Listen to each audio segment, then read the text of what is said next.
युग का परिवर्तन, सतयुग, त्रेतायुग, द्वापर युग, कलयुग। क्या आपने कभी सोचा है कि सत्य कभी पूर्ण था, फिर धीरे धीरे क्यों टूटता गया? क्यों एक ऐसा समय था जब धर्म सांस लेता था और आज वही धर्म केवल शब्द बनकर रह गया है? नमस्कार दोस्तों, कमेंट बॉक्स में जरूर लिखिएगा हर हर महादेव। क्या समय वाकई सीधा चलता है या ये एक ऐसा पहिया है जो खुद को दोहराता है? करोड़ों साल पहले इंसान देवताओं की तरह थे और आज हम कहाँ खड़े हैं? हिंदू धर्म के अनुसार समय 4 युगों सतयुग, त्रेतायुग, द्वापर युग, कलयुग के चक्र में चलता है जो एक दूसरे के बाद आते हैं। आज चौथा युग यानी कलयुग चल रहा है। मानव में सतयुग से लेकर कलयुग तक काफी परिवर्तन आए हैं और हर युग की अपनी एक विशेषता भी है। हर युग के साथ स्त्री और पुरुष का चरित्र, सोच और जीवन उद्देश्य बदलता चला गया। आज के दौर में झूठ, फरेब और अशांति को देखकर क्या आपके मन में कभी ये सवाल आया कि दुनिया ऐसी क्यों हो गई? शास्त्रों में हजारों साल पहले ही इस समय की भविष्यवाणी कर दी गई थी। सतयुग से कलयुग तक का ये सफर सिर्फ समय का बदलना नहीं बल्कि इंसान की आत्मा का पतन है। क्या आपने कभी सोचा है कि समय के साथ केवल युग ही नहीं बदले बल्कि स्त्री और पुरुष की सोच, भूमिका और स्वभाव भी क्यों बदलते गए? लिंग पुराण सहित अनेक पुराणों में बताया गया है कि जैसे जैसे समय आगे बढ़ता है वैसे वैसे मानव की आंतरिक शक्ति, संयम, सत्यनिष्ठा और धर्मबोध कम होता जाता है।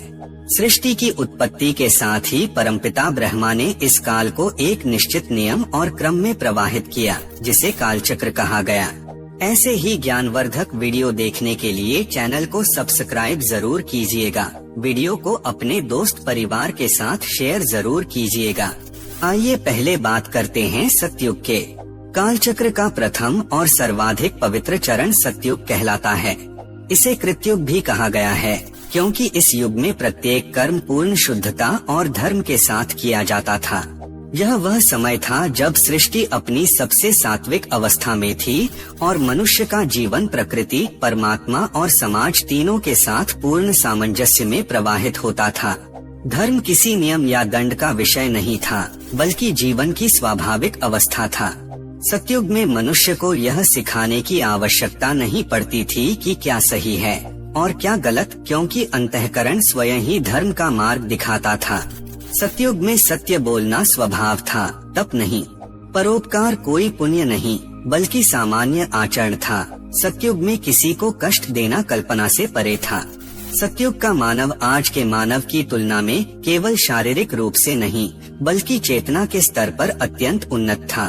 मन पूरी तरह नियंत्रित रहता था। इंद्रियां मनुष्य की दासी थीं, स्वामी नहीं। काम, क्रोध, लोभ, मोह और अहंकार जैसे विकार उत्पन्न ही नहीं होते थे। इसी कारण मानसिक रोग नहीं थे। तनाव, अवसाद, भय और असंतोष का अस्तित्व नहीं था। मनुष्य स्थायी शांति की अवस्था में रहता था, रोगरहित और दीर्घायु जीवन। सतयुग में शरीर प्रकृति के नियमों के अनुरूप चलता था। भोजन सात्विक, सरल और सीमित होता था। शास्त्र के अनुसार सतयुग में कोई कृत्रिम दवा या उपचार आवश्यक नहीं था। उस समय रोग उत्पन्न ही नहीं होते थे। शरीर, मन और आत्मा के बीच पूर्ण संतुलन था। हिंदू पुराणों के अनुसार उस युग में मनुष्य की आयु हजारों वर्षों की होती थी और कई महापुरुष इच्छा मृत्यु का वरदान रखते थे, अर्थात वे अपनी देह का त्याग स्वयं की इच्छा से करते थे, विवशता से नहीं। समाज व्यवस्था और समानता, सतयुग का समाज पूर्णतः समता पर आधारित था। सतयुग में न कोई राजा प्रजा का भेद नहीं था, न उच्च नीच, न जाति वर्ग। उस समय किसी भी व्यक्ति में छुआछूत का भावना नहीं था। न स्त्री पुरुष में असमानता, स्त्री और पुरुष दोनों समान रूप से शिक्षित थे, तप, साधना और ज्ञान में सहभागी थे, निर्णय और सामाजिक उत्तरदायित्व में समान भूमिका निभाते थे। सतयुग में हिंदू धर्म ग्रंथ में ऐसा मिलता है कि नारी को शक्ति का प्रतीक माना जाता था और पुरुष संरक्षण का नहीं बल्कि सहचरता का भाव रखता था। परिवार व्यवस्था अत्यंत पवित्र थी। माता पिता की सेवा धर्म मानी जाती थी। वृद्ध ज्ञान के स्रोत थे, बोझ नहीं। गुरु का स्थान परम आदरणीय था। सतयुग में मनुष्य प्रकृति का स्वामी नहीं बल्कि अंश था। वृक्षों, नदियों, पर्वतों और पशुओं के साथ आत्मीय संबंध था। शोषण नहीं, संरक्षण का भाव था। पृथ्वी को माता और आकाश को पिता माना जाता था। इस कारण प्राकृतिक आपदाएं दुर्लभ थीं और पर्यावरण पूर्ण संतुलन में थे। शास्त्र के अनुसार सतयुग में ईश्वर की उपासना मंदिरों तक सीमित नहीं थी, बल्कि प्रत्येक कर्म पूजा थे और प्रत्येक श्वास ध्यान थी और प्रत्येक जीवन ईश्वर से जुड़ा हुआ था। मनुष्य और परमात्मा के बीच कोई दूरी नहीं थी, क्योंकि अहंकार नामक दीवार का अस्तित्व ही नहीं थी। शास्त्रों के अनुसार सतयुग की अवधि लगभग 17,28,000 वर्ष मानी गई है। दोस्तों, सतयुग कोई केवल बीता हुआ युग नहीं, बल्कि यह दर्शाता है कि मनुष्य अपने सर्वोच्च स्वरूप में कैसा हो सकता है। यह युग हमें याद दिलाता है कि जब धर्म बाहरी नियम नहीं, आंतरिक स्वभाव बन जाए, जब सत्य मजबूरी नहीं, पहचान बन जाए और जब जीवन प्रतियोगिता नहीं, साधना बन जाए, तभी सतयुग प्रकट होता है, चाहे समय कोई भी हो। अब बात करते हैं त्रेतायुग की। सतयुग के पूर्णता से भरे काल के पश्चात जब समय का चक्र आगे बढ़ा, तब त्रेतायुग का आरंभ हुआ। यह युग धर्म के पतन का नहीं, बल्कि धर्म में पहली सूक्ष्म कमी का प्रतीक माना जाता है। जहाँ सतयुग में धर्म स्वाभाविक था, वहीं त्रेतायुग में धर्म को साधना और प्रयास के माध्यम से बनाए रखना पड़ता था। त्रेतायुग में धर्म 4 चरणों में से अब 3 चरणों पर स्थिर रह गया। सत्य और नैतिकता अभी भी समाज का आधार थे, लेकिन उनमें पहले जैसी सहजता नहीं रही। अब मनुष्य को अपने कर्तव्यों और मर्यादाओं की निरंतर स्मृति रखनी पड़ती थी। त्रेता युग में यज्ञ, तप और कर्मकांड का उदय। इस युग में ईश्वर प्राप्ति के लिए यज्ञ, तपस्या और कर्मकांडों का विशेष महत्व बढ़ गया। सतयुग में जहाँ केवल शुद्ध मन और भावना पर्याप्त थी, वहीं त्रेतायुग में विधि विधान आवश्यक हो गए। त्रेतायुग में ऋषि मुनि बड़े बड़े यज्ञों का आयोजन करने लगे और मंत्रों की शुद्धता, समय, स्थान तथा नियमों पर विशेष ध्यान दिया जाने लगा। धर्म अब केवल आंतरिक भाव नहीं रहा, बल्कि कर्म और प्रक्रिया से जुड़ गया।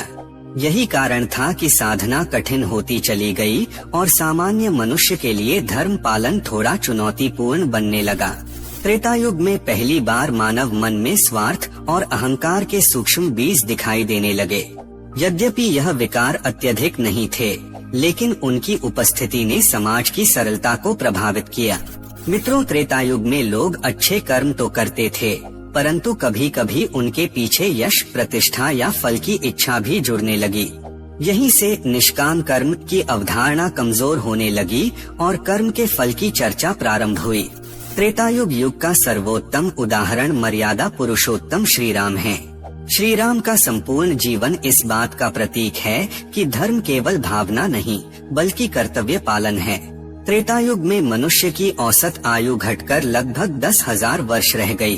हालांकि यह आयु आज की तुलना में अत्यंत दीर्घ थी, लेकिन सतयुग की तुलना में यह गिरावट आध्यात्मिक शक्ति में आई कमी को दर्शाती है। मानव जीवन अब अधिक संघर्षपूर्ण हो गया था। रोग, प्राकृतिक असंतुलन और मानसिक द्वंद्व धीरे धीरे बढ़ने लगे, यद्यपि उनका प्रभाव अभी सीमित था।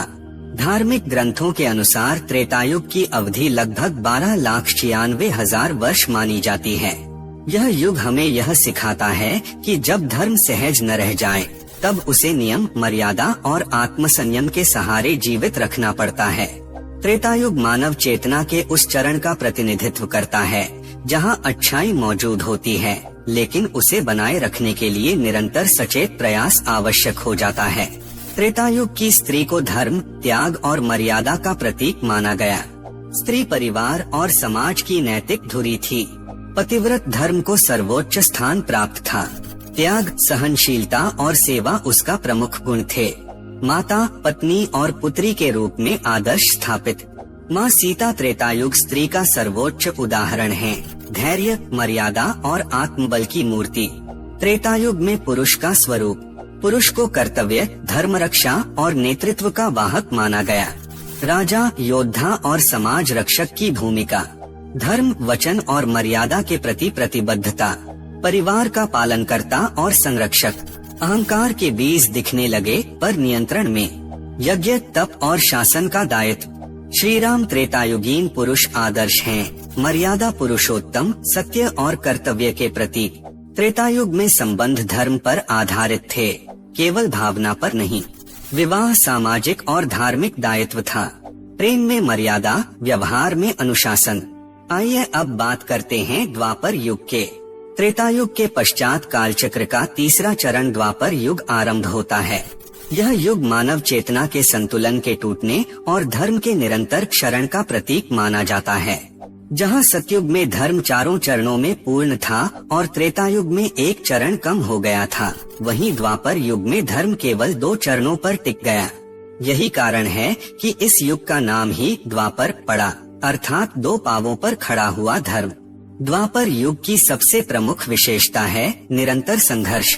इस युग में धर्म पूरी तरह समाप्त नहीं हुआ, लेकिन वह कमजोर हो गया। सत्य अब स्पष्ट नहीं रहा, बल्कि परिस्थिति, पक्ष और लाभ के अनुसार बदला जाने लगा। लोग स्वयं को धर्मात्मा मानते थे, लेकिन उनके कर्म अक्सर अधर्म से प्रेरित होते थे। यही द्वंद्व समाज के हर स्तर पर दिखाई देता है। राजाओं और शासकों में संयम का अभाव दिखने लगा। युद्ध अब केवल रक्षा के लिए नहीं, बल्कि अहंकार और प्रभुत्व के लिए होने लगे। शास्त्रों के अनुसार स्त्रियों की सामाजिक स्थिति में गिरावट इसी युग में स्त्रियों की सामाजिक स्वतंत्रता और सम्मान में कमी आने लगी। जहां पहले स्त्रियां शिक्षा, संवाद और निर्णय में भागीदार थीं, वहीं अब उन्हें धीरे धीरे सीमाओं में बांधा जाने लगा।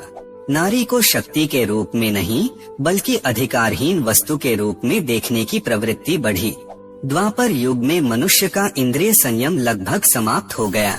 भोग, विलास और सुख की चाह जीवन का प्रमुख उद्देश्य बन गई। मनुष्य अब आत्मा से अधिक शरीर की इच्छाओं के पीछे चलने लगा। यही कारण था कि मानसिक अशांति, कलह और हिंसा बढ़ती चली गई। महाभारत युग का दर्पण। द्वापर युग का सबसे बड़ा और निर्णायक घटनाक्रम था महाभारत का युद्ध। यह युद्ध केवल 2 परिवारों का संघर्ष नहीं था, बल्कि यह उस समय के समाज, राजनीति और नैतिक पतन का प्रतीक था। महाभारत यह दर्शाता है कि जब धर्म कमजोर पड़ता है, जब न्याय सत्ता के अधीन हो जाता है, जब अहंकार विवेक को निगल लेता है, तो विनाश अपरिहार्य हो जाता है, चाहे पक्ष कोई भी क्यों न हो। द्वापर युग में भगवान श्री कृष्ण का अवतार हुआ। उन्होंने धर्म को सीधे आदेशों से नहीं, बल्कि गीता के ज्ञान और कर्मयोग के माध्यम से स्थापित किया। श्री कृष्ण ने स्पष्ट किया कि धर्म केवल नियम नहीं, बल्कि सही समय पर सही कर्म करना है। शास्त्रों के अनुसार द्वापर युग की कुल अवधि लगभग 8,64,000 वर्ष मानी गई है। इस युग में मनुष्य की औसत आयु लगभग 1,000 वर्ष थी। हालांकि आयु लंबी थी, लेकिन मानसिक शांति और नैतिक स्थिरता पहले जैसी नहीं रही। द्वापर युग हमें यह सिखाता है कि केवल ज्ञान होना पर्याप्त नहीं, उसका सही उपयोग आवश्यक है। जब समाज में द्वंद्व बढ़ता है, तो विनाश का बीज स्वयं बोया जाता है। धर्म यदि कमजोर हो जाए, तो स्वयं ईश्वर को हस्तक्षेप करना पड़ता है। अब बात करते हैं कलयुग के बारे में। धर्म का क्षीणतम किंतु निर्णायक युग। द्वापर युग के पश्चात जिस कालखंड का आरंभ हुआ, वही कलयुग कहलाता है। यह युग केवल समय का एक चरण नहीं, बल्कि मानव चेतना की सबसे जटिल अवस्था का प्रतीक है। शास्त्रों में इसे धर्म का अंतिम और सबसे दुर्बल चरण माना गया है, जहां धर्म अपने वास्तविक स्वरूप में नहीं, बल्कि केवल बाहरी पहचान के रूप में शेष रह जाता है। कलयुग की सबसे गहरी पीड़ा मानवीय संबंधों का विघटन है। माता पिता, जो कभी देवतुल्य माने जाते थे, अब बोझ समझे जाने लगते हैं। पति पत्नी का संबंध त्याग और विश्वास पर नहीं, बल्कि स्वार्थ और शर्तों पर आधारित हो जाता है। स्त्री, जिसे शक्ति और सम्मान का प्रतीक माना गया था, उसे उपभोग की वस्तु बना दिया जाता है। गुरु और शिष्य का पवित्र संबंध समाप्त होकर औपचारिक लेन देन में बदल जाता है। मित्रता भी लाभ और आवश्यकता तक सीमित हो जाती है। कलयुग में धर्म का सबसे बड़ा पतन यह नहीं है कि लोग अधार्मिक हो जाते हैं, बल्कि यह है कि धर्म को अपने स्वार्थ के अनुसार परिभाषित करने लगते हैं। इस कलयुग शास्त्रों का अध्ययन कठिन लगने लगता है, संयम बोझ बन जाता है और तप, सेवा व त्याग को समय की बर्बादी माना जाता है। लोगों को लगता है कि अगर हम धर्म ग्रंथ पढ़े तो हमारा व्यर्थ जाएगा समय। आत्मशुद्धि का मार्ग नहीं, बल्कि सामाजिक पहचान या राजनीतिक साधन बन जाता है। शारीरिक और प्राकृतिक परिवर्तन। शास्त्रों के अनुसार जैसे जैसे युग आगे बढ़ता है वैसे वैसे मनुष्य की आयु, बल और स्मरण शक्ति घटती जाती है। इस कलयुग में मनुष्य के औसत आयु 70-80 वर्ष तक सीमित हो जाती है। रोग और मानसिक तनाव बढ़ जाते हैं। प्रकृति असंतुलित हो जाती है। अतिवृष्टि, अनावृष्टि, महामारी और आपदाएं बढ़ती हैं। यह सब मानव के प्रकृति विरोधी आचरण का परिणाम माना गया है। कलयुग की कुल अवधि। पुराणों के अनुसार कलयुग की कुल अवधि 4,32,000 वर्ष बताई गई है। हम इस युग के केवल प्रारंभिक चरण में हैं, इसलिए इसके पूर्ण प्रभाव अभी शेष हैं। कलयुग को सबसे अंधकारमय युग कहा गया है, परंतु यही युग मोक्ष के लिए सबसे सरल मार्ग भी प्रदान करता है। शास्त्रों में स्पष्ट कहा गया है, कलयुग में न तप आवश्यक है न यज्ञ, केवल ईश्वर के नाम का स्मरण ही पर्याप्त है। इस युग में थोड़े से सच्चे पुण्य का फल शीघ्र मिलता है। सच्चे मन से किया गया एक दिन का धर्म सतयुग के वर्षों के तप के समान फल दे सकता है। हरिनाम, सत्य, करुणा और सेवा यही कलयुग का वास्तविक धर्म है। जब कलयुग अपनी पूर्ण अवधि पूरी करता है तब अधर्म अपनी चरम सीमा पर पहुंच जाता है। इसके बाद सृष्टि स्वयं को शुद्ध करने की प्रक्रिया में प्रवेश करती है। कलयुग की स्त्री का जीवन बाहरी चकाचौंध से अधिक प्रभावित दिखाई देता है। सादगी की जगह दिखावा और भौतिकता बढ़ गई है। सौंदर्य अब आत्मिक नहीं बल्कि देह और प्रदर्शन से जोड़ा जाने लगा है। फैशन, उपभोग और प्रतिस्पर्धा जीवन का बड़ा हिस्सा बन गए हैं। कलयुग की स्त्री केवल कमजोर नहीं है बल्कि अत्यधिक संघर्षशील भी है। प्राचीन युगों में स्त्री परिवार की धुरी थी। कलयुग में संयुक्त परिवार टूट रहे हैं। स्त्री का त्याग भाव कम होकर आत्म केंद्रित होने लगा है। संबंधों में धैर्य और सहनशीलता की कमी दिखती है, परंतु यह भी सत्य है कि समाज ने ही स्त्री को इस स्थिति में ला खड़ा किया। कलयुग की स्त्री केवल पतन का प्रतीक नहीं है, वह शिक्षित है, वह प्रश्न करना जानती है, वह अन्याय के विरुद्ध आवाज उठाती है, वह अपनी पहचान खोज रही है। कलयुग में अहंकार बुद्धि पर हावी हो गया। ईर्ष्या ने भाई को भाई का शत्रु बना दिया। सत्ता, राज्य और अधिकार के लिए रिश्ते टूटने लगे।